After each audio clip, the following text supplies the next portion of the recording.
Hello, it is your favorite Uncle Josh, and thank you for catching the hashtag replay. Yeah,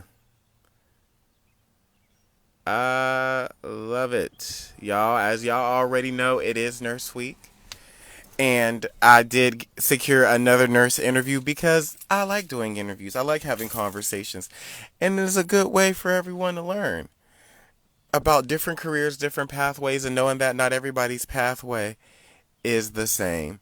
So I did send invite to my lovely, lovely guest for today. She is a cousin two times over. She is a two-time cousin. I'm bringing them on right this second. Here we go. This is Addie. Hey, Hey, hey, how how are are you? you?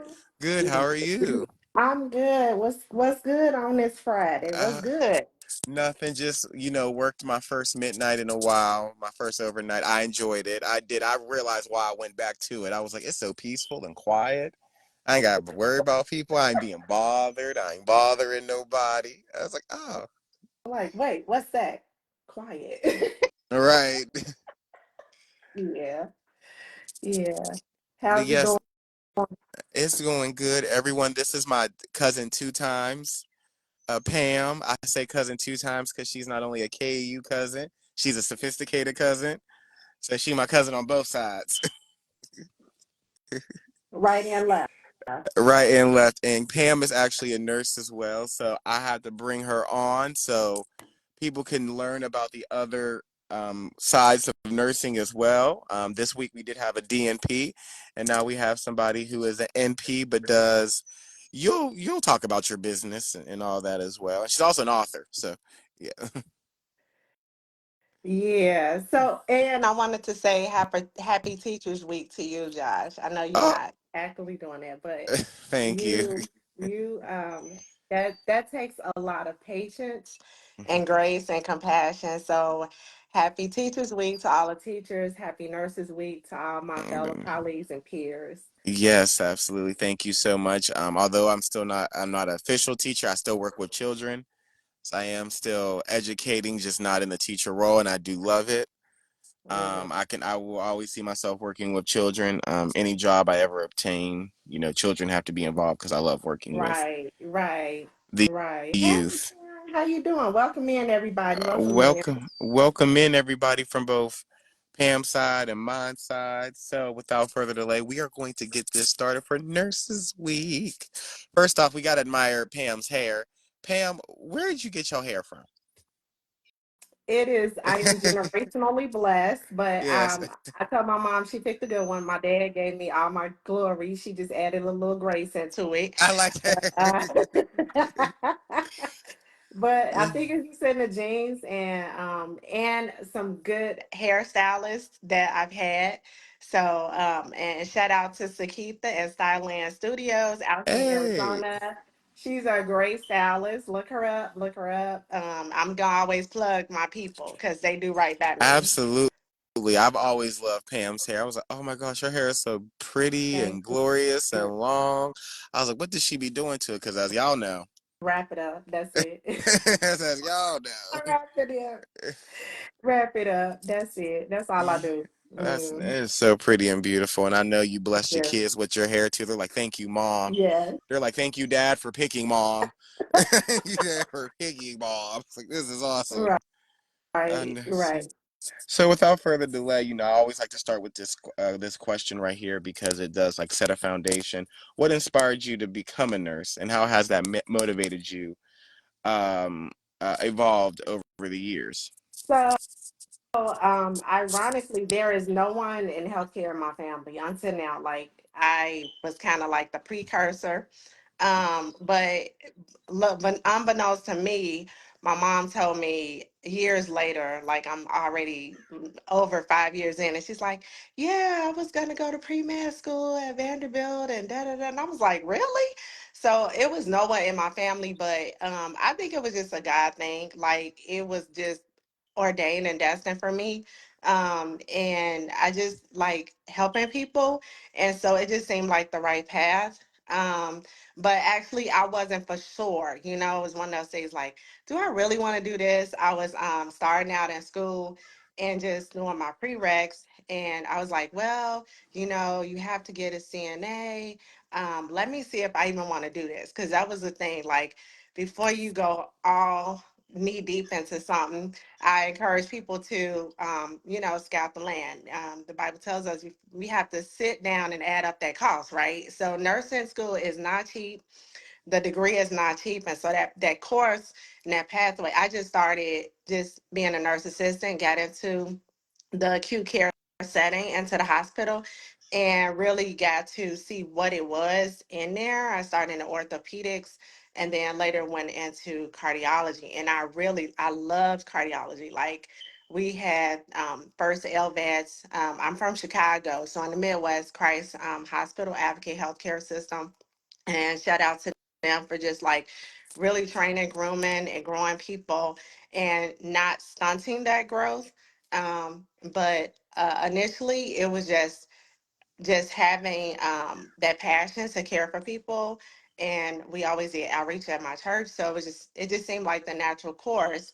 Didn't really know what that meant, and I was just sharing with some young people even last month that you may not know, but God knows. And so it's up to us to seek Him first and ask Him, you know, is this right for me? Because it may seem like it's good and it sounds good, but ultimately God knows our path. And so that's how I really got started. I went and we had a very strong youth group in the church that I grew up in.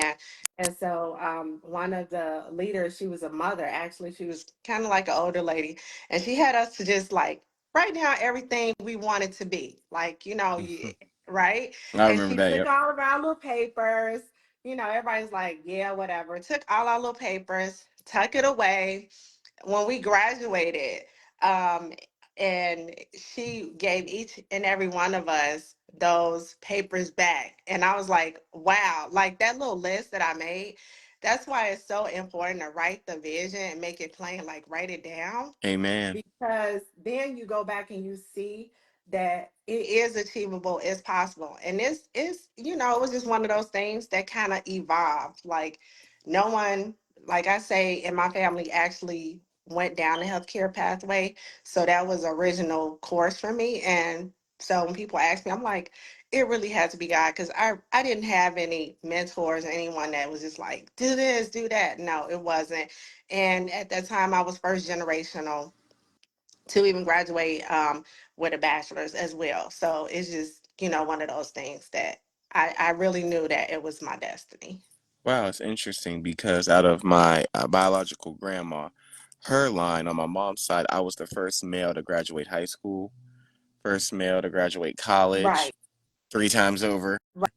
right, And so right, I definitely can relate to the whole, generational side right, of being the first one to go, being the first one to do. Now, the family I'm in right now, I'm not the first one. I'm actually like, my older siblings all went to college. right. My three oldest ones. One's actually a nurse as well.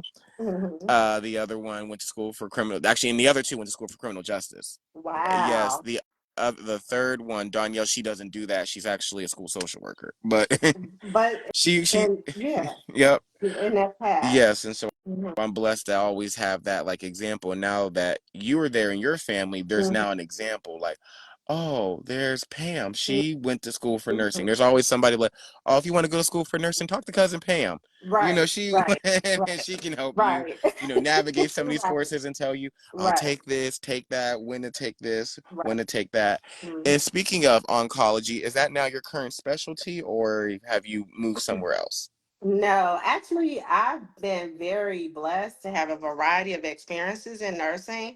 And that's one of the things that I have actually loved, because I like a challenge. So in different specialties, you will expand. So I did just a smidge. I started in orthopedics and rehab, and I was just like, this is not for me. That clink clink. You know, I actually got to experience the surgery, And once I saw the surgery, like going back there, I was like, this is not for me. I do not want to do OR. I don't want to do rehab.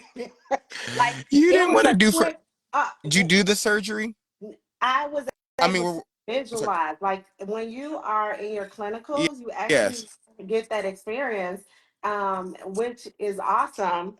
Being in a bachelor's program, I'm not, like, so that is where there is a difference in the programs, not per se the education and those requirements, but in the programs, you get the experience and see a little bit more on the clinical side.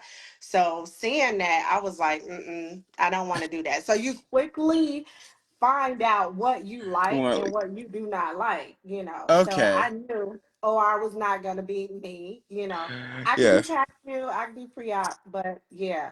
So to get back to that, starting in ortho, rehab patients, and I'm a compassionate person, so it pulls on your heartstrings to be with people for 2 3 weeks, 4 weeks at a time. And I was like, I don't like this is too much. It is not what I would say draining, but it's a lot. You get really connected to the patients and the families, and I'm like, I don't want that. I want to have that compassion, but not for a long period of time, if you understand what I'm saying. I I totally understand what you're saying. I Hmm. was on TikTok in this, and these were these two nurses. They were dressed beautifully nice, and they asked, "What did you Right. do?" And they said, "We do pediatric hospice." I was like, I can't do that. As No, a person that loves kids, I no, cannot no, do no. that.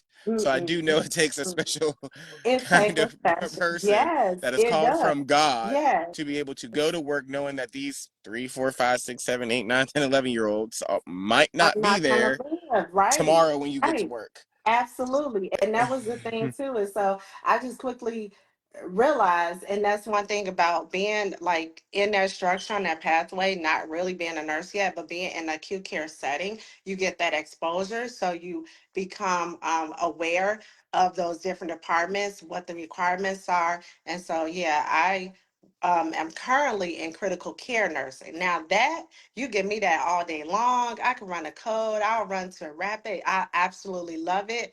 The adrenaline and Oh, you're an adrenaline junkie. seeing Okay, you like extreme sports. people come back, and they could be in their worst. And our length of stay is pretty quick. It's not that long. So it's either, I'll work to save a life until the family say, you know what, that's we good. Don't do any more. We see that this is inevitable, So, but I love critical care. One, people think it's because we are 2 to 1 or 1 to 1.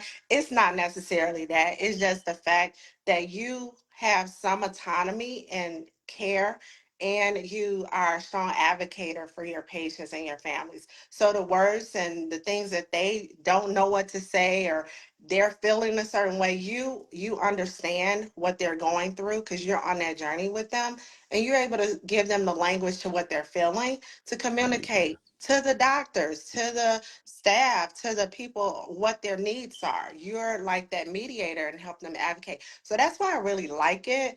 And then on the flip side, seeing people like down at their worst, they come in, they're not talking to us, they're intubated, they're sedated, and then to see them completely turn around the next day or 2 or 3 days later, and the tube is out, they're talking, they're eating, they get up.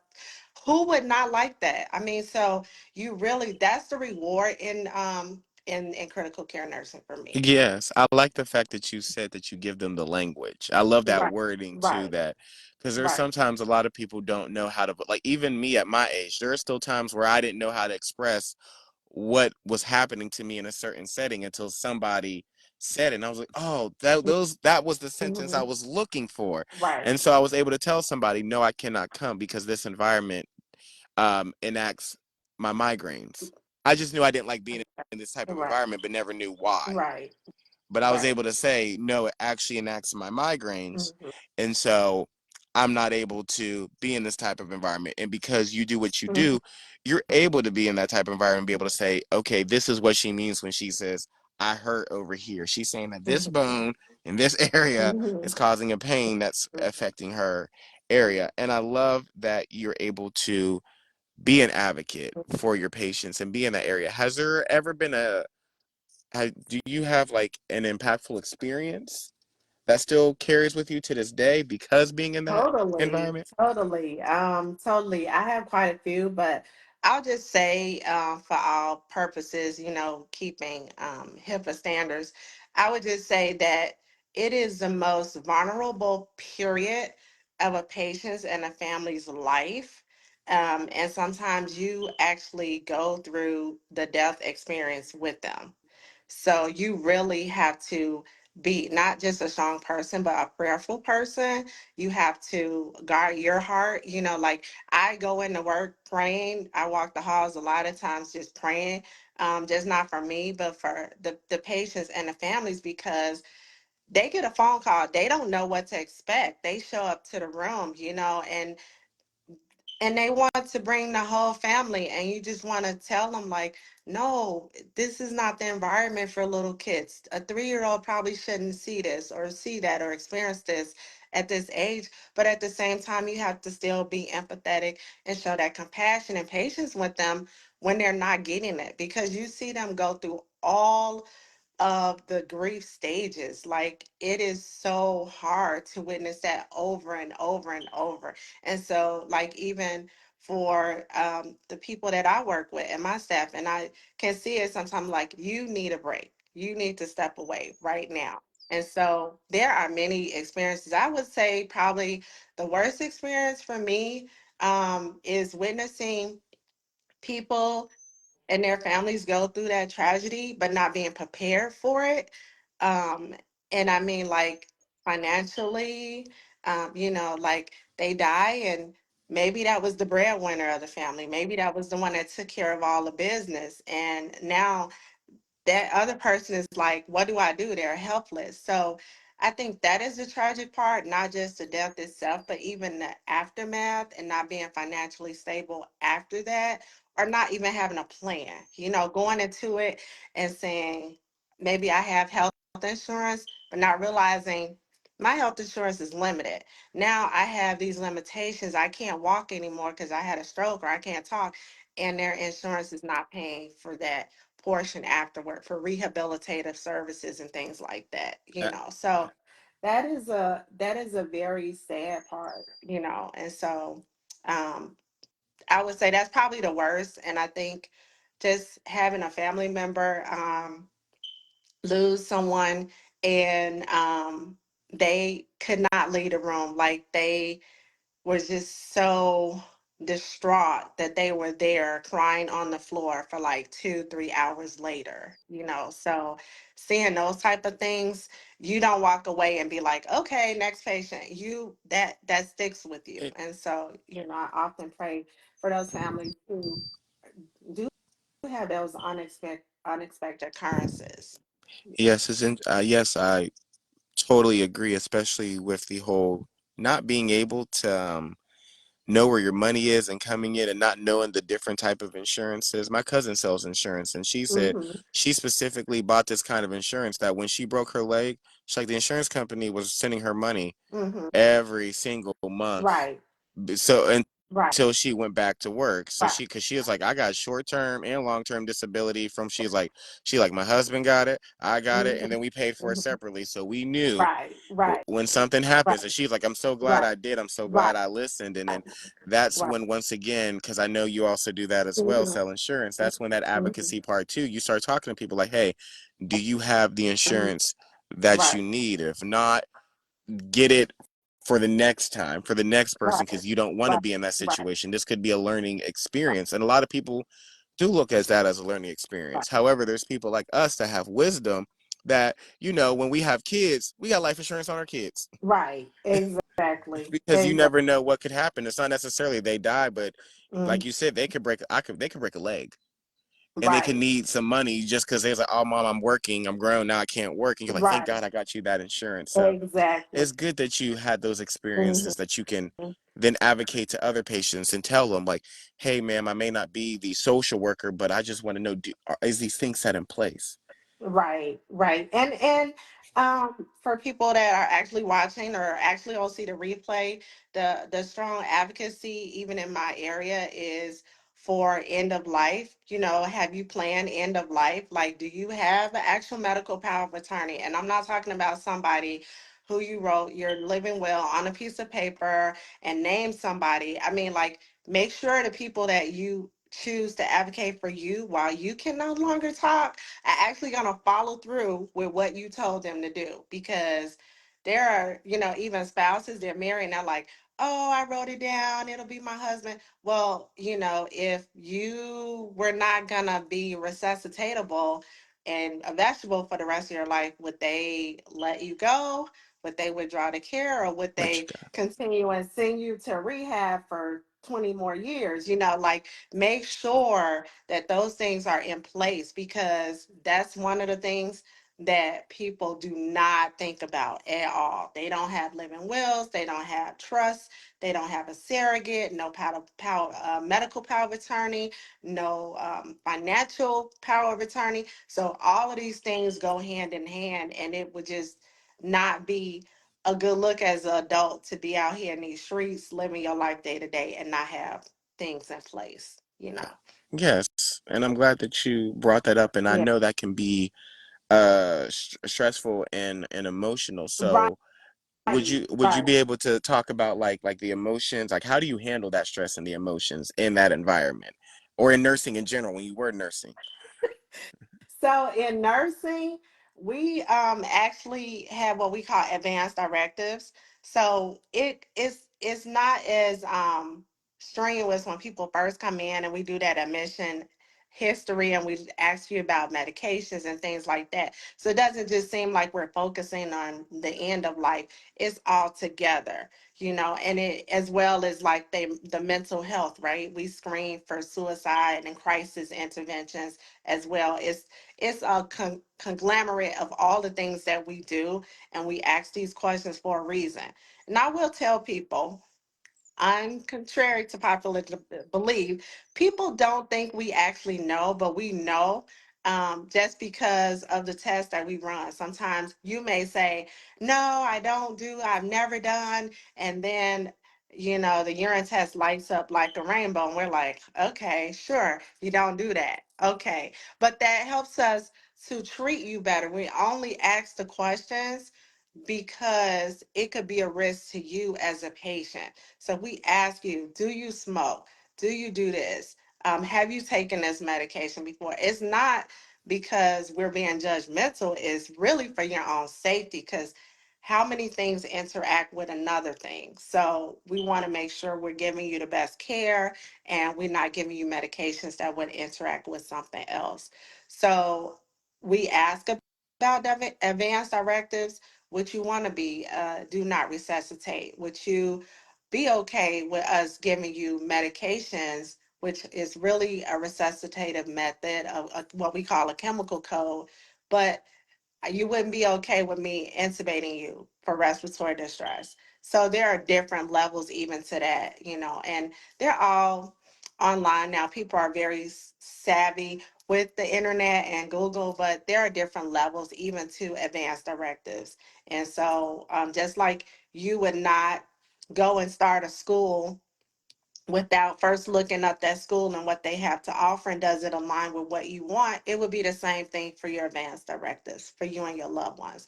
So we ask these historical questions to give you the best treatment and care. I like that. Stress and emotions in nursing are fluid. They could it's like Mhm. it's no one level of stress, but I would say, just like I was explaining how patients and their families go through a whirlwind of emotions, you travel that journey with them, and you have to be very receptive, and you have to just fall back and kind of listen. Why would this person be reacting this way? Maybe they're angry, maybe they don't understand. And so part of that pathway is just like, do they really even understand what's going on here? Making sure that all of their questions are answered. Maybe they have unanswered questions. And so we gather up the team, and coordinate a conference so that they can ask all the medical staff and the care staff what's actually going on with their loved one or what's going on with them. Those emotions are stemming from something. So it's up to us, as the care team, to get to the root cause of that so we can solve that problem. I don't want a person with high blood pressure angry, right? Mm-mm. I want them calm. So I'll do whatever I need to do to get them to relax and calm down. And if that means answering their questions, and maybe it's not something they want to hear, but it's being honest, it's being It transparent. is. And Right? one thing, I don't mean to cut you off. One thing I do like to add is I tell people this until to the day I die. You cannot get healed in a lie. So Right. You cannot. You so have you to be have to be honest. honest so Right. they can help you. Right. You was like, ma'am, God gave me the big gift of healing, but I can only heal the truth. Right. So So you got to tell me the truth so right. I can heal you. Exactly. So that's mainly the part of handling emotions and stress. And sometimes there's confusion, right? Sometimes there's miscommunication. So you understand where they're coming from and just go from there. So I'm never gonna people be like, I match that energy. No, I don't match that energy. I'm the thermostat. When I walk in the room, I demand that authority and respect of everyone in the room, including the patients and the families. But I'm going to always be respectful. I'm going to be professional. I'm going to talk to them and I'm going to ask their opinion. Well, what options would you like? What would you like for us to do for you? What is it that you're seeking out, right? Because ultimately, you came to us for this care. So I have to make sure you get what you need. And if we're not the ones that can give it to you, we'll seek out another facility who can. We'll do our best. But that doesn't mean that you're gonna, if the doctor say you're going for surgery and you're not able to eat right before surgery, I'm not gonna be ordering you a meal. So it is some level setting, boundaries, Hmm. and that handles stress too, because when people understand where you're coming from and what's best for them, then they start to fall in. They're like, okay, well that makes sense. Yes, And usually absolutely. I Because I have think people forget that we go to nurses and doctors and NPs and PAs and CNAs and sleep techs and phlebotomists and all of those things for help. right, Like you sought exactly. us out. Like you told them I didn't get in my car, drive down the street and say, "Hey, do you need help? Hey, do you need help? Hey, are you sick? Hey, do you have high blood pressure?" You didn't do none of that. My sister's a nurse. She's oncology. She didn't do none of that. My friend Tisa Hmm. does endocrinology. Hmm. Dr. Stacy Colon is an NP. What does she do again? Oh yeah, public health. None of y'all went out of your way to go do that. People came to y'all, and then Exactly. for them to not respect the help that they're getting Right. can be stressful. Right. Like, ma'am, you sought after me, and you should respect what I'm saying. I'm not saying you have to like it or Hmm. love it or even hate Right. it, but you should Right. respect it because you came to me and said, Nurse Ferguson, what do I do? Blah blah blah. Now you're mad. Right. Right, right, right. That's true. That's exactly what the experience is sometimes. But I don't get upset. I just. And then if people are really upset and they're mad, they're truly angry. Um, there is a level. There is still that boundary, right? I'm Mhm. quick to call security and be like, "Hey, they acting out." Mm, We have a me zero too. tolerance for Um, aggression. I will be calm. I will talk you off the ledge. But when I see it's not working, I'm all for de-escalation. But if it's not working and you want to throw hands, that's not me. That's not what mm-mm. I do in my practice.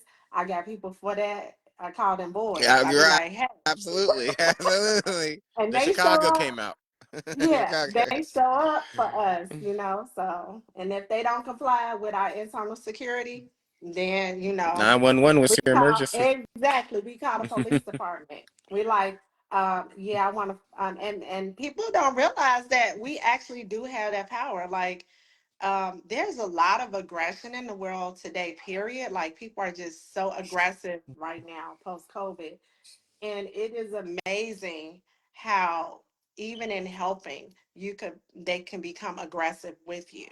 And so we can call the police on you. We can file against you. So I think there's a misnomer about that, but back in the day we didn't have those problems. And so they recognize as healthcare workers there is violence in the Oh workplace, and my it's not. Oh, gosh, oh yes. yeah, I've oh actually, yeah, when I oh went on yeah. TikTok and I saw that one lady speak about how she told the nurse, I think, not to touch her or her baby after she just gave birth, and it's Mhm. it's your job to touch people after they give birth. and she said, I thought I handled it well, but then she punched the nurse, and everybody was like, you can't be punching people.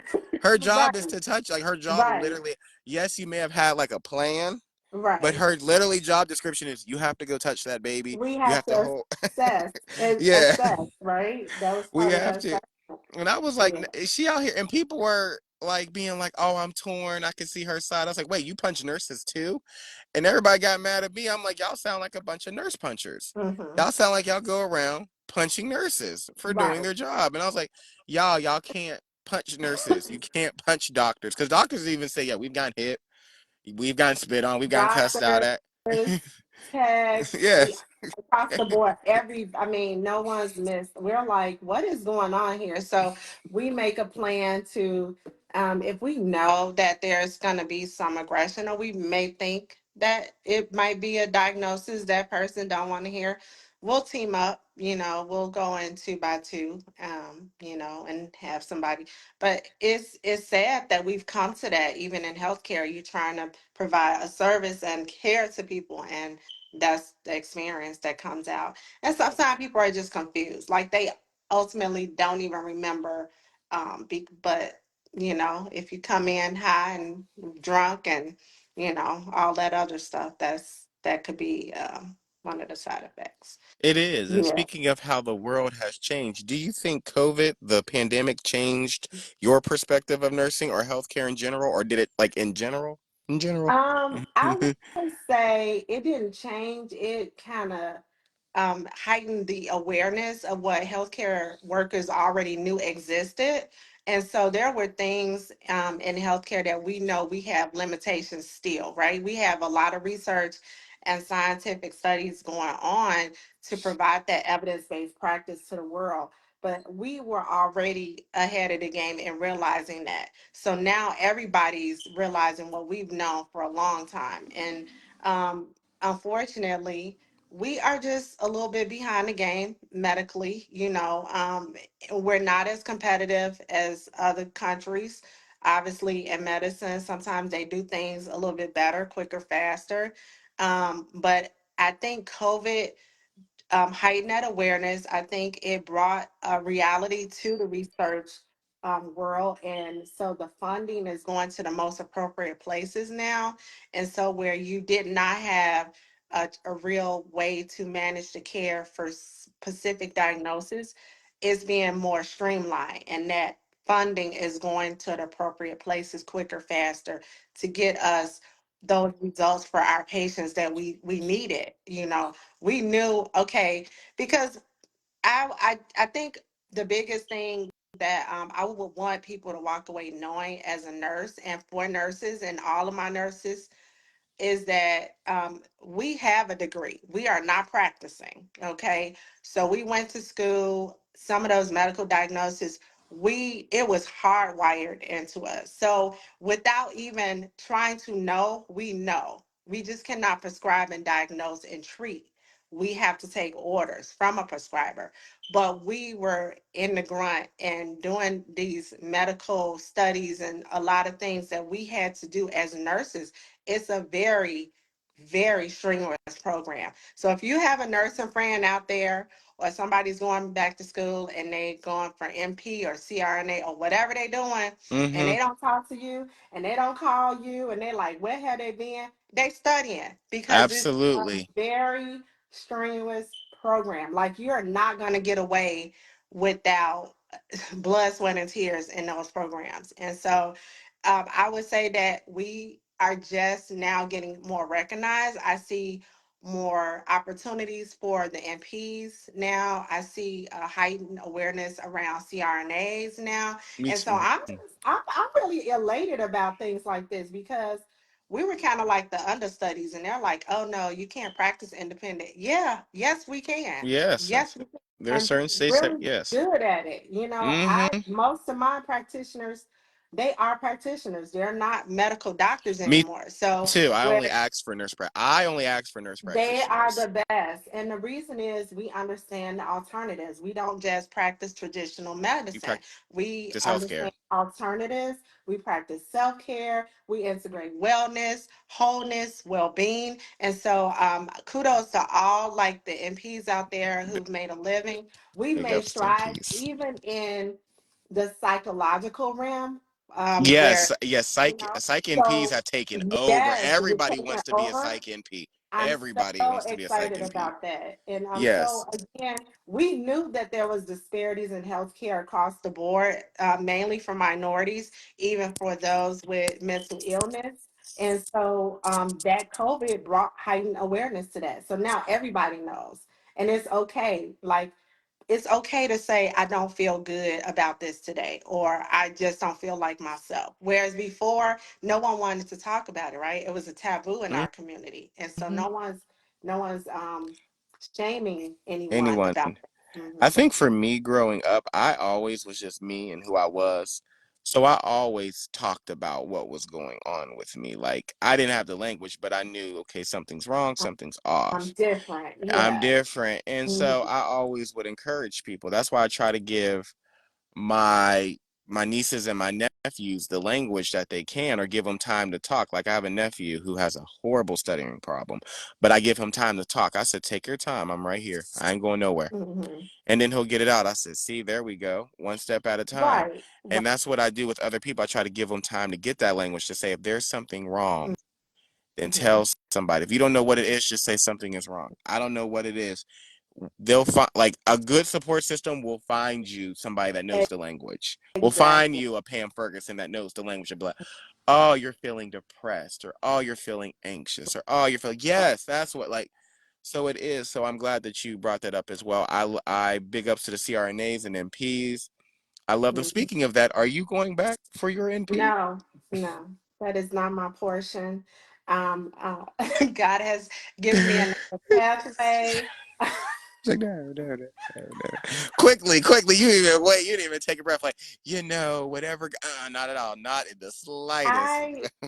I I wanted to be a clinical nurse specialist in critical care only because with that pathway I would have been working with cardiothoracic surgeons, and that was my like my goal, like because I was a CVICU nurse and I loved that. But once they did away with that program, I was like, no, because I'm not a person to Thank sit you. in, hey, Kiera, Thank you. I'm not a person to just sit around and wait for patients to come in and I go from office to office to office. I'm too much of a busybody that way. So I need to be clinically into it. So with the clinical nurse specialist avenue, I would have been in there with the surgeon doing some of the things, and the perfusionist and the MP. I would have been doing bedside procedures, which I would have loved doing. But I don't want to sit in the office. That's not me. I So no. understand that because I was just like, you knew which NP route you wanted to take, and you were just like, that would have been fun if I wasn't just sitting in an office all day. Right. Like, Right. so if I was actually with them more, Right. the Right. patient more, it's just like you Right. said, I don't want to go to Right. this office, sit here, okay, blah, blah, this was going to happen, Right. and keep doing it. I say, yeah, I know a lot of people who do CVICU end up doing CRNA. So Yeah, that's and where I kind of thought that your that's path too was going. fast and not really what I want to do. Like I don't want to be in surgery all day or doing epidurals and stuff. Like I really knew what pathway I wanted, and so they took away that program, and it was one in Illinois, a CNS program. But again, it was pediatric nursing, and I'm like, I don't want to do this with kids. So it was a very structured program. So if they ever brought it back, maybe I would consider it because, Hopefully they do. um, it's one of those things where even like now we have the nurses are getting older, the doctors are getting older as well. But if they have a partner that can do exactly what they do, and I didn't have to go to school for up 10 years to do that, yeah, of course I would have did it. A 3 to 5 year program, um, you know, and it was similar to being like a PA, but on the nursing side. So, but Okay, it's I can see you being a P. specialist. I can see you being Yeah, a PA. yeah, I know there are some nurses that do end up not becoming NPs but PAs. I can definitely see right, you in that because, like you right, said, I like doing multiple things at one yeah, time, and so to be able to switch through e- specialties, you like that. So I can exactly, see you going back to PA exactly. school. I can. And critical care is a whirlwind of a lot of things. So you have pulmonary and you have cardiac, which would be that's like the perfect marriage for me. Like, oh my God, that is my passion. So if that was ever to come about or populate in some type of way, I would definitely jump on board of that. But now, and it also gives you the opportunity to do education, which I love. So it's a conglomerate, that triad, Yeah. where you teach the the patients, the families, and the staff, along with new providers coming in. So it would have been a Yes. perfect pathway for me. Yes. Um, Go become and a another PA. thing, yeah, another thing I would say that has come out post COVID is the awareness around children and their limitations or inability to communicate their types of depression, right? Mm-hmm. So a lot of people like, what do what are you depressed about? What are you're not doing anything. Why are you so tired? And I would like to encourage their parents to like really look after their kids and take time to sit down and talk to them as individuals. I had three different girls, like they were not the same, not at all, right? And so their personalities are different. What they like is different. Who they like, when they like it, what, where they want to go, what they want to wear. And so, if we really think about it, we want to kind of downplay them as individuals when they're younger, and then we want to highlight them as adults. Well, if you downplay them as individuals as they are growing through these stages, the adult will never surface because you've stunted them mentally. You know what I'm saying? They're not developing. And so when they become adults and we're like, well, why you can't do this and why you can't? Because you didn't allow them. You didn't allow them that space to be an individual. You didn't allow them to grow, And so we have families that have multiple children and they all got to wear the same thing. They all got to, they're going to the same barber. They're going to the same, well, maybe my middle one, she wanted her hair green. One time it was red, another time it was blue. I let her go through those phases. She cut her hair. I let her go through those phases. Did I like it? No, I didn't like it. But you I had to didn't. let them But go. I had to let her express herself as an individual. My youngest one is 15 now. She has expressed herself as an individual. And yeah, You yeah, still raising kids? I am still raising kids. Okay. I I thought you were started late in done. the game. I Oh thought you no, I were done. started I I thought started late in the game. I was not in a hurry to get married. I was not in a hurry to have kids. And I did it through nursing school. I graduated with my first one in the nursing school. And the taboo is never to get pregnant in nursing school. I was a whole married person. And it was like, you can't have a kid. You can't. And I'm like, watch me. Okay. So, but we have to recognize that kids, they may or may not have a mental illness too. They may be depressed too. And their little world, there's a lot of stress on them right now, a lot of absolutely. competition. The things that I had to deal with growing up, the stuff they have to deal with now, I guess because they have the internet. I didn't have someone Me too. texting me, look at this, and right, we was out playing and doing, Mm-hmm. things. And that's what I tell parents too. They was like a parent asked me like, "How do I heal my child?" I said, "Take away that phone. Tell them to go outside and play. It'll Mhm, work. It's it works. mhm. It'll heal them. And go Your child outside will be with different. them. Yeah, Yes, go outside inside with with them. them. Go to the park. Run with them. Talk with them. Right, Even if you want to, invite the moms and the dads and invite the other girls and say, "Come on, y'all. We're going to the park. No right, phones. Leave your phone in the car. Just go right. play. Just pretend like you're a kid. Go play. Go to the arcade and just And I pretend." was and I was in nursing school and I would be so tired, like literally so tired. But I was like, I didn't have a whole lot of money, but I spent that time with them every weekend. Like even if it was us going, I lived in Chicago, we would go downtown around the planetarium and we would just have a picnic, get on I the, like it. you know what I'm saying? And let them go and play by the lake and they would be, that would be the best day of their life. Or we would spend a day and go to the Museum of Science and Industry, and they were learning. Or we'd go hang out at the library. I would be so tired. But now I see those little mini investments that I made into them, those mini deposits, they paid off, you know? Absolutely did. They paid off. I would be like, I would be so tired. Tired is Hmm. beyond tired, okay? Because I had to study and do what I needed to do too. But the reward now is so much greater. So, Yes, and also parents, I do want to add to this too. I've heard so many kids say this, even as a teacher.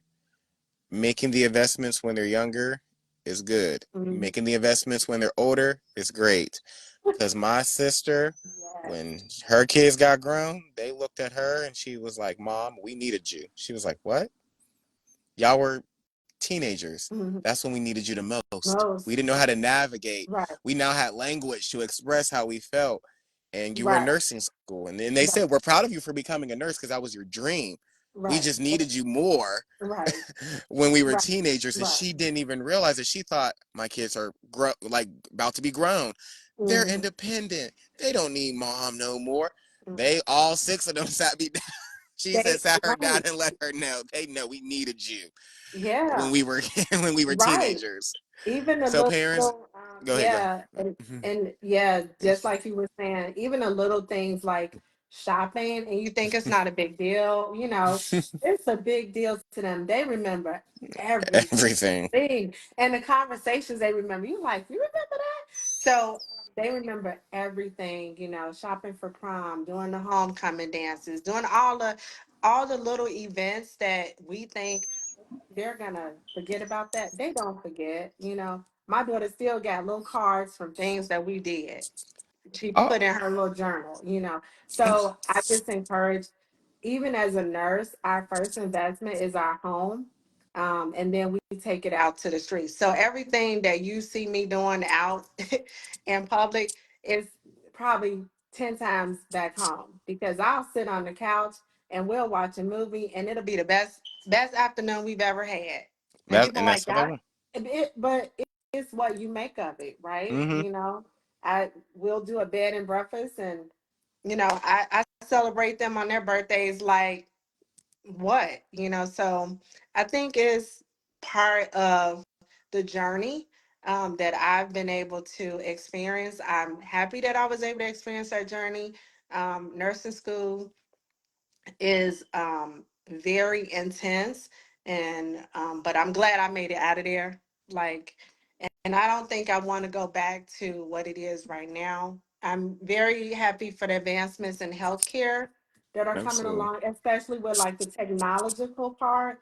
We have informatics now. That's another I option for heard of that, nurses. nursing informatics. I told my Yes. sisters to think about getting into that because she does like Hmm. tech. She does like technology. Like she loves Yes.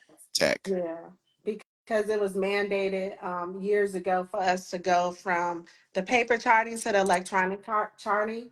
So now there's many more integrations where our medications on the pump, they will integrate into the EMR, those type of things that's coming along. I just wish they would find a advancement so we don't actually have to stick our patients anymore. To me, that seems so inhumane.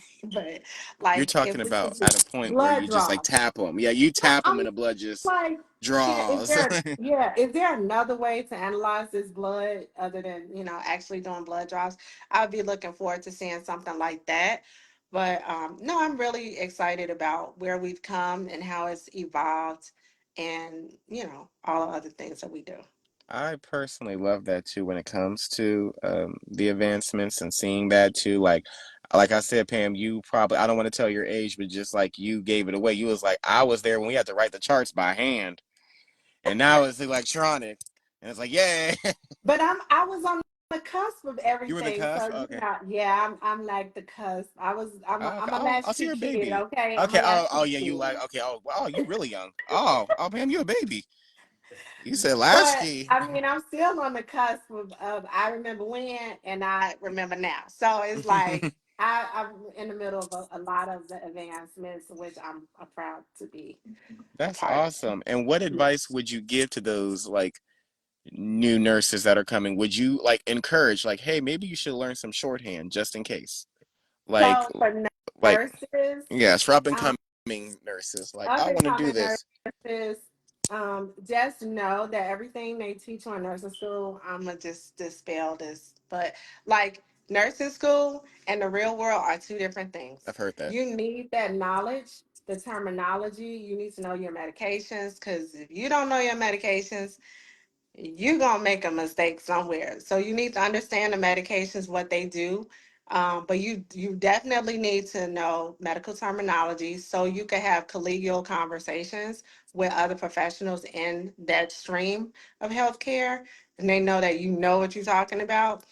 And then to the nurses, don't be so hard on yourself. You know, everybody make a mistake, whether it's in nursing, whether it's in law, whether it's in whatever. Every profession, they make mistakes. You're not going to be exempt from a mistake. Learn from the mistake to never do it again. Learn from it. You know, don't be hard on yourself. I remember I was having nightmares before I was like my first week in critical care. I was like, oh my God, I gotta and then I got in there and they were so welcoming and inviting and saying it's okay, it's okay. And so I do that with new groups and new teams now, the nursing students, new to service. Even if you come from a different background, you're not even from healthcare. You know, if I have people in business that are coming into healthcare. And it's not all about the money. I think a lot of people do get in healthcare for the wrong reasons. It's not all about the money, it is about the people. And I know that I am there for the people. Like God strategically put me in these healthcare organizations for the people, to connect people, to network with people. I'm there for purpose. And sometimes I have to do some divine interventions. So, but don't be so hard on yourself as a new nurse. If you want to go into nursing, go for it. Don't let anyone deter you if you truly like people and caring for people, Yes. helping them. Just do it, I you was know. thinking But about it. don't worry. Yeah. Yes, the reason why I did this is because I was contemplating going back to become a nurse. See, it's a profession that's Mhm. overlooked and avoided. Like people like, oh, that's too hard. Yeah, you work hard for about a good 2, 3 years in school, but it'll be well worth it. Like Absolutely. the stuff that I've gotten from nursing in these 20 years, oh my God, Yeah. yes. Yes, So my I told my sister what my end goal was. Like, if you would have asked me like a couple weeks ago, I was like, "Yeah, I wanted to be a nurse. I want to become a psych NP. That's the goal." And you know what she said, looking at me? She's what like, she said, "She's like, why not become a psychiatrist?" And I got quiet. right, just do She, that. yeah, Right. she's like, I'm just being like, she's like, why not You want to take become the long route. a Yeah. psychiatrist? And she Hmm. was just like, I couldn't answer the question on why I didn't want to become a psychiatrist. She like, if you going to do it, if you about to go do a whole career change, just Just keep do go. the whole Yeah, thing. just go aim right for it. Her words, not mine. I don't want to offend no nurses that are watching this. She said, aim for the top Mhm. because she's a nurse too. She's like, aim for, just aim for the top. Mhm. She was like, I'm not saying that you can't be a psych NP, Josh. I'm not saying you can't be a psych PA, which a lot of people don't. I didn't even know what a PA was until I started my medical school. I knew NPs. When Right. somebody said a PA, I was like, what is What is that? that? Right. But she Yes. was just like, if you going to become a working psych, Josh, just go all the way. Why not? What's Hmm. stopping you? And she is Hmm. like, it's 4 years. She's like, yes, you got to do Right. prereqs. You got to do prereqs to be a nurse too. It's the same. Yeah. Yeah, so Yeah. she's like, if you about to spend the same amount of time, go And I become a think, psychiatrist.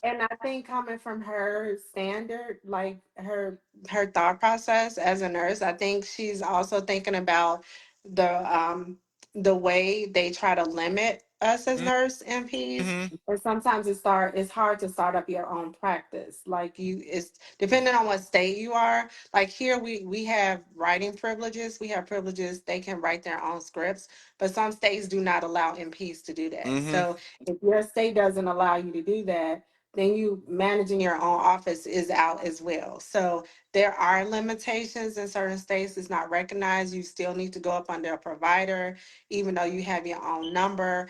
to do so. It's just a lot of red tape. And so, that's probably why she's like, just do it, and then you don't have to even worry about it. Um, You'll come out with your privileges. and that's Yeah. what she was saying that too, and that's one of the things that she piggybacked off of. She was just like, there are things that MPs can't do. Are there certain states that MPs can practice independently? Yes. Are there certain states? Because that one Hmm. lady, she made sure that there's are there certain states where they can't, and Hmm. she was just like, yeah, are there, like, for example, like CRNAs, they can't, they are recognized in all 50 states. There are CAAs that aren't, so there are people that do become nurses solely because they want to work in anesthesia. So, Right. and Right. I know for me it was just like, yeah, nurses were so inspirational, and she looked at me and was just like, just go become a psychiatrist. What's the Right. difference? You get to do the same, you're doing the same The same same thing. thing. The You are same like, thing. Just a different yeah, pathway. you just took a different pathway. The respect is still lacking And sometimes in our. that's why Yeah. I advocate for nurses, because I always ask for NPs. Even if I like, if I go see a psychiatrist right now, I'm like, is there an NP on staff? When it asks, what do you prefer, NPs? Even Yeah. if I'm in an ER, is there an NP? I've actually asked the doctor, Well, is there now an you NP? know you can ask for a PA too, because they essentially, but Yeah, the yeah. So PAs it's are just the different. forgotten.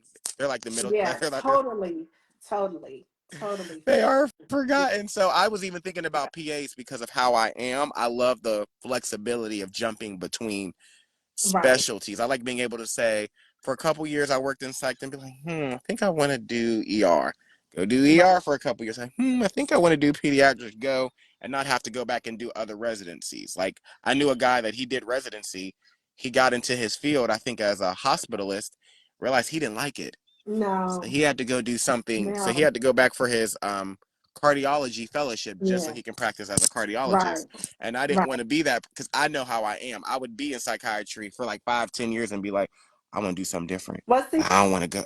other thing of nursing? I don't have that challenge because there's so You're many varieties, mm-hmm. and so you basically build your own career. It's like nursing is build your. It's like BYOC, build your own career. Like Yes. you can pick, you have a choice of what you want to do, and if you don't like it, you could go and do something else. Mm-hmm. But you need to know the basics. Like you need to know the Mm-hmm. care, how to care for the patient, how to advocate, how to do those, receive orders and medications, recognize that stuff. But actually, it is one of those careers where I could not have picked um, better for myself. And thank God he put that in my mind because I'm like, this worked perfect for me because of the variety. Variety. I've done quality, I've done administrative services, I've even done consulting, project management, critical care nursing, orthopedics, telemetry, CVICU, NICU, trauma, level one specialties. So it's like the world is your oyster in this career. You It, just have to it really, is. hold it down. And people are like, you did all that. And I was like, yeah, I just had mad exposure. I did some travel nursing, and you get to see what's out there. You get to see how other hospitals practice. You get to see the type of different equipment they use, and you work with different doctors. So it's like, it's a really good career path if you are that type. Absolutely. That's I one of the get things bored. that kind of drew me to like PA, because it gave me like Mhm. that flexibility that nurses have when you're in Mhm. your RN stage to be able to float, as well as like medicine. Like, I love the whole medicine model, Right. a way of approaching the body. I also like the healthcare model too, and they Mhm. do that as well. So that's what attracted me to PA. But then I kind of found out from a psych PA that actually used to live in my city. She's like one of like the most well respected psychiatric Mhm. PAs in the Mhm. field. She said that, to be honest, y'all, if you don't have a thing called a CAQ as a Mhm. PA and psych, you probably won't get hired. They said they prefer NPs because they're specialized. Right. And this is Right. playing with people's body, because you have to also take into consideration when you're giving that medication for what's up here, a doctor Yeah. might have But given them something right. else. So you got Right. to make sure, and PAs are specialized in Right. that. So she's Right. like, if you don't have your CAQ in psych as a PA wanting to do psych, you won't get Right. hired because they prefer NP. She was kind of telling people, if you want to do psychiatry, you might need to go either be a Right. psychiatrist or Right. become a nurse practitioner because they Wow. prefer them. Wow. And I didn't know that. And I like when medical professionals don't have ego, and they're Right. honest to be able to say, if this is what you want, unless you do this, you might want to just become a psych NP or just a psychiatrist. And I love when people are, I love when my medical providers or people I'm following in medicine inspiring me don't have ego where it's just like, oh, we're up here, they're down there, and all No. that stuff. Because that's something I don't like. If I see a doctor that's like, kind of turns their nose up at NPs, I'm kind of like, Mhm. I don't like you. Or kind of turns their nose up at Yeah. PAs, like, Yeah. oh, we're better than. I was like, you have more knowledge, you have more training, and yes, you are considered in this capacity the leader, but it's a team. Right. It takes a Yeah. team of people. It's a No village. one's doing, yeah, no one's doing that anymore like they used to in the past. I think it used to be a good old boys club, and I think that's kind of going away too. Whereas medicine versus nursing is becoming more collaborative and interdependent, because we realized going through COVID that it wasn't us against them. It was us against that. Like Yes. whatever that was, it was all of us trying to, survive. We were all in survival mode. And I think during COVID, it just helped us to understand and appreciate um, how much better we are together as a real healthcare team as opposed as into in individual partners, independent partners. So like, I have people in different places and we'll be like, well, what do you think about that? I don't know. Well, what do you think about that? And we just kind of put our, 2 cents together and come up with a big model that works for everyone on the team. Yes, I think that's how it It should be, because it there are should be. times where there were like I've even remember this story. I can never forget it. I had a family friend. She spoke about how she has an NP that she works with when they're doing their nursing. I Hmm. forgot what floor she's on, hospice, I think. And Hmm. actually, no, is primary care. So she's there, Hmm. the NP's there, and she says because of the state they live in, they have to have a quote unquote a supervising Right. physician over Right. top. But because he's first year attending and she's been doing this for 30 years, he calls her Right. and Of asks course. her, what do Right. I do? And Right. he's the supervising physician, but he's calling her saying, Right. how do I treat this patient? Right. What do I do? What do you think? Walk me Mm. through it. And she's like, he calls me every day. What do I do? And I tell him, and I Right. walk him through the steps That's every day. She's like, I have no problem. amazing. And I That's was like, amazing. that's how it's supposed to be. You Exactly. have to be able to call, your NPs and PAs, especially if you're first year attending. I knew one guy, he talked about how when he did residency, he said this PA has been doing, I think, emergency medicine for 20 years. He's basically a first year attending. If you have any questions, ask him. It's just like asking me. Okay. What he's going to tell you is what I'm going to tell you. And he was telling the physicians, the resident physicians, you ask this PA for help. Don't ask me, because I'm gonna just tell you what he told you, Right. and then I'm gonna be mad because I'm gonna ask you first, and then did you ask him? And if you say no, I'm gonna be like, go ask him, because I'm gonna tell you the same thing. So I do feel like there is that ego that's gone away, where doctors are more open to asking the PA, the NP that's been there for Mhm. 20, 30 years in that Or the profession, nurse. or the Yeah. nurse, or the NPs are nurses. I don't know why NPs think that they're not. I've had But to at run it. the bedside, because Are you talking sometimes about the there's that beds? thing, Okay, yes, forgive yeah, me. I did not know. at the Yes, at the bedside. bedside. Even Hmm. nurses, I've actually had nurses tell me, I told the doctor, don't do that, and they Right. didn't, and it worked out. Right. My aunt Yeah. tells stories like that all the time. All She's a nurse. Like, I've told them all the the time, time. don't do that. Right. Like, what Don't. are you doing? Yeah. Yeah, let's not do Yeah. that. It'll all work out. And it's like, oh, thank you for telling me not to do that. I Right. didn't, and it worked out. You like, we know. Yes, but yes, I know because I've actually had that experience where I've actually had NPs be offended if you called them a nurse. And I'm like, aren't y'all still Yeah, but nurses? it's just like giving them their recognition because they truly are like the hierarchy. They do take on more duties and responsibilities, even is recognized from the state level. And I wouldn't be offended if an MP said, "Girl, I'm an MP." I wouldn't be offended. I know where that's coming from. Mm-hmm. Any MP, they work like really hard to get that degree. Really hard. Before we Really, end, really hard. let's this be our last piece of this No, I'm not before going we end. there. I'm not Well, going there. I no, know you want because to open up that oh bonfire. oh oh no, I agree with you. I'm not taking that away. What I'm saying is, how do you feel about the diploma mills coming out now? I'm all for NPs. I all support. How do you feel about these people who are doing, like, for example, I'll narrow it down: direct entry, like people who are never nurses. They graduate, do a 3-year MSN program. Now they're NPs. I think there's a place for everyone in nursing, Yes, man. honestly. And I think that it takes a level of maturity. And so if it's a mature person, because that's like saying you, Josh, want to be a nurse and you do a direct entry program, can't do it.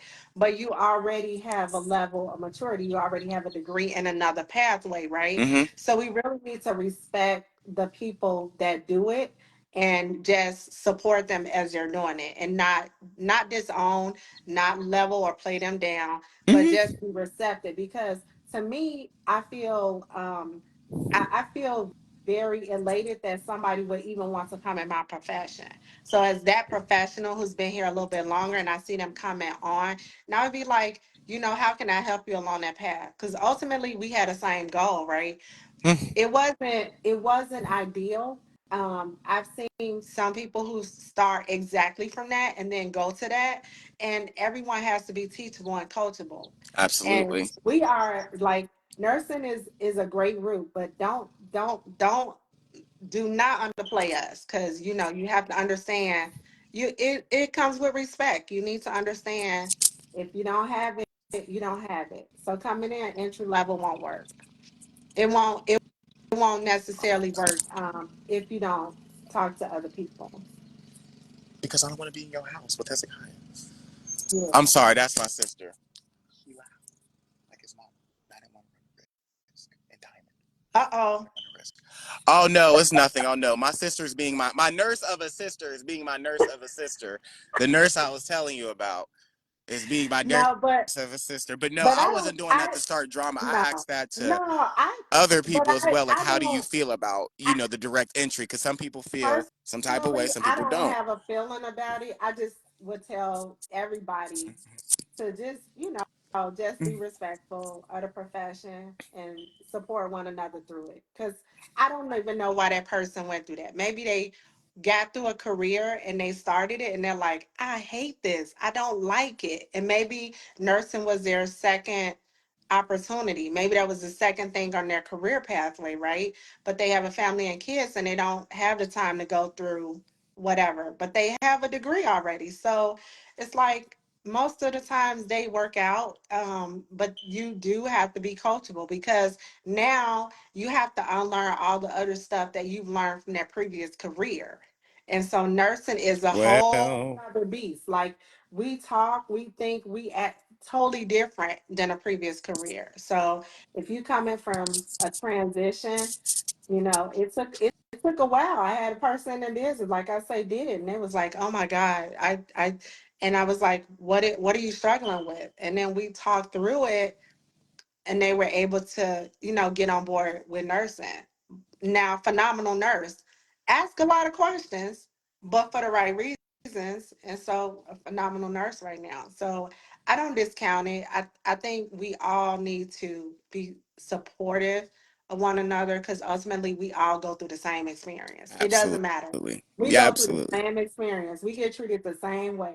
There'll be a 2 month resident looking down on us, and we've been working 30 years. So we get the same experience. That's So we terrible. If can't. I'm a doctor, We I can't. wish that would happen. I look at them being like, no, you ask them for help because trust, they know the answer. You Well, think, they oh, soon they're a nurse. They don't know find the out. answer. They Yes, they soon do. They do. find out. They Yeah, know the they answer. Like, they real soon quick. find out. It's a Yeah, resident. You're like, excuse me, doctor. Let me quickly fix this out real quick before the other one, for the supervisor, come up in here and be like, look at you crazy. And you said, oh, you knew the right. answer. Yeah, I doing, really do. yeah, Mhm. surprise. But yeah, no, Right. I asked that question because I am on Nurse Talk a lot. A lot. I love Nurse Talk.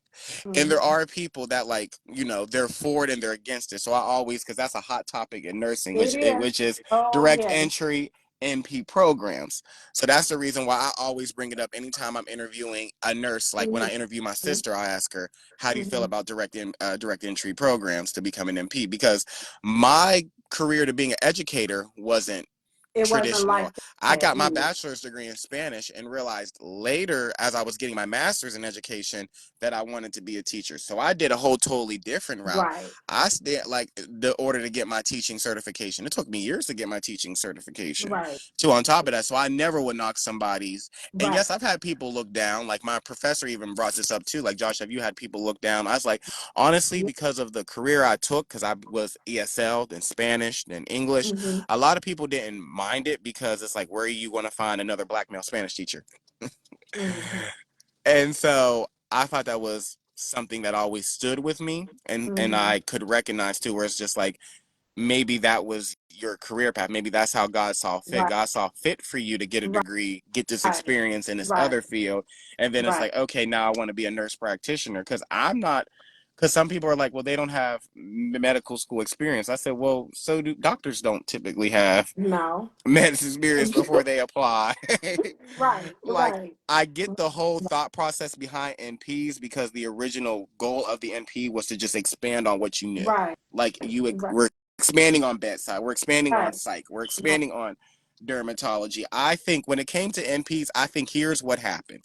This is just my speculation as me being a fantasy writer. I think one day somebody said, "Hey, nurses could do this too." And they're like, "Okay, you know, we are going, we are losing a lot of doctors in primary care and ER, and I think there's another one, I think it's PEDS.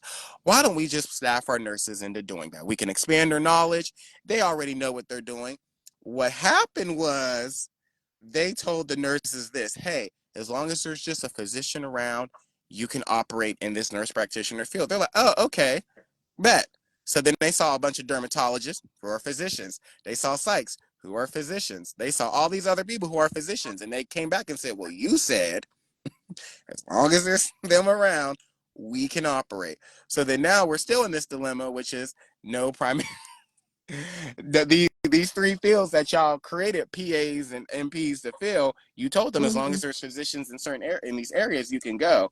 And so that's how I feel about nurse practitioners. It's like I feel like it was meant to do one thing, but then they were like, "Wait, I can do more. I am more." Just like you said, Right, I could do right, more, right, and there's right, a physician right, around, so I really could do right. more. So it was just like, so that's how I always looked at the MP program, like they probably were supposed to, but then you told them, but then you gave them that loophole, and then they ran with it, and then they took off. You tell us anything, we gonna double it. Okay, we gonna Right. make it happen. And we leverage a lot in nursing. We leverage all of our ancillary, our support staff. That's one thing. If you ever like, oh, I don't know how to do this. Oh, nurses are MacGyvers. We gonna figure it out. We like, oh, just give me a little string. Okay, we gonna make it happen. So I think that's essentially what the NP world has become. Like now you have a new set of estheticians, and we've collaborated with cosmetology world. I mean, it's just so many things, and we've become med spa owners. It's so many things that people didn't even think about doing, and now nurses are Doing it doing it and and knocking it doing out it out the well. ball And and that's doing what it very well, and right? And that's what I hiring said other too. nurses and training other nurses. This And we are a strong community of duplicate educators. Like we will duplicate ourselves in a minute. We're like, okay, you want to do this? Okay, let me show you how to do it. For the most part, none of us are trying to gatekeep on any of our knowledge. We share, we network. And so that's one thing that I'm really proud of this Nurses Week, that we've been able to grow and expand. When I first started, it was so structured, and you can't, it was like coloring inside the line all the time, all the time. And so now we've grown, we've expanded, and we have evolved and just opened up new careers and new opportunities in nursing. So you might start as a nurse, but you evolve and you grow as an entrepreneur or a business owner, a consultant, a project manager, a caregiver. I mean, there's nurses who own child care development centers, who own group homes. I mean, we do so much till it's like, why would you not want to be a nurse? Why would you not want to be and that's the one thing I think that drew me to the nurse and the PA profession. It's like I can do so so many much things? things. Like I do know that there are people say that there are like nurses once they become NPs, there is that like not necessarily like red tape, but there's like this hindrance because you like specialized in one area, and then Mhm. if you want to go do something else, you have to go back to school Yeah, you like a just have to get the doctor. certifications. Yeah, you get Yeah, the certifications. But most times nurses, we kind of know like we've by the time you get to an NP program, you've done a couple of things in nursing and you kind of know like, okay, I clear cut out of school was like, I am never doing that like so you by the time you get to that part where you actually in the NP program, you kind of know like this is what I want to do with this. We already have a blueprint. That's why we going to school. Like we don't do anything unintentional. It's very intentional for the most part when we do stuff. If we're going for advanced degree, there is a very intentional case behind it most of the time, and we already know what we want to do with that, and who we want to work with. So yeah. absolutely. I love that. And that's one thing I do love about nursing. That's why I told people nursing isn't solely written off the table, But like my sister said, Josh, just go become a doctor. And she was like, so, Well, like, I'm not gonna argue with your family. They know you better. They know you better. So I yeah, mean, she was just just like, know, like, okay, I'm a strong advocate over here. Like, they're like, when are you gonna go back to school? I'm like, yeah, I probably like nine credit hours away from my master's, and I just was like, that's not. for your NP or just your MSN. That's my MSN, Do it. and yeah, Just you can do it one class a year. You don't even gotta do it one class a semester. You can literally do. I did just one class a year, and then one day they were like, "Hey, you're done." I'm done. It just yeah. randomly hits you like, "Wait, I'm done." I'll come Yeah, out you're done. That's like, one day and they'll be like, I thought you, but I really like financial services, so I think I'm gonna stick with that. And that's just like my plug passion that right in. now. Yes, But we financial will end with that. Her services. plugging her Yes, financial services. I totally will do that. And what I want people to know is, so I've had the God given calling to be the person to advocate during life and for you after life. So, I mean, the best way to know that your family is prepared and protected is to prepare now for later. The younger you are, the better it is, the lower the cost. And then those things that you thought you had lined up, life changes very quickly for people. We had a couple of months ago with that bridge collapsing. I'm sure those people did not know that, they probably was on their way to work and that bridge collapsed and they couldn't find them, and now they family, so life is not about a bunch of GoFundMe's. Is fund your future now, protect your Hmm. family now, buy up the life insurance now, do the mutual funds, the investments now while you have a chance and opportunity, so that when you're not gone, when you're no longer here, your family is still protected. I'm $1 million woman to my family. If my heart was to stop today, what would happen to my kids? How would they live? How would they pay off this house? How would they still drive my car? Those are the things that you want to think about now. And so I'm your person. I'm the consultant for nursing and financial Yes, services. she's going to, yeah, and she's going to drop her website in the comments, and I will take it and I will add it. I will edit it and add it to the description, so you can reach out to her for financial services. It is okay. Yes, All right. Thank you so so much, much. Thank Josh. you so I much, fam, really for enjoyed letting the me interview conversation you. today. Absolutely, I might interview you next week as well. Josh, Yes, um, we'll talk about that. we will. Cause guess what next week is? What is it? Mother's Day. Get to talk about something That's totally different. Sunday. That's You could. Sunday. It could be a whole week. Shoot, you're a mom. You got three. You're That's still raising Sunday. kids on top of that. That's Sunday. That's why I said it don't have to be Sunday. It could be any day of the week. I said That's this is right. Mother's Week. This is That's Mother's true. Week, so we can It interview is a mother. Mother's Year, like Mother's Year. Mother's So come on, Year. every day of the day, I'm Yeah, every mother. day you're a mother. I was like, Every I don't. day I'm mother. Yeah, that's why I said I randomly interviewed a mother for Mother's Day. I interviewed her for that Yeah. week. Yeah. Well, thank you so much. Thank you to everyone who joined us. Thank Watch the you. replay. If you have any questions, you actually can reach me. My website is actually attached to my bio on Facebook. So you can reach me there and leave a comment. But thank Absolutely. you, everyone. I'm glad to join the conversation today. Absolutely. Okay. Glad to have you. You take care. Have a Okay. good day, fam. Bye Bye. bye.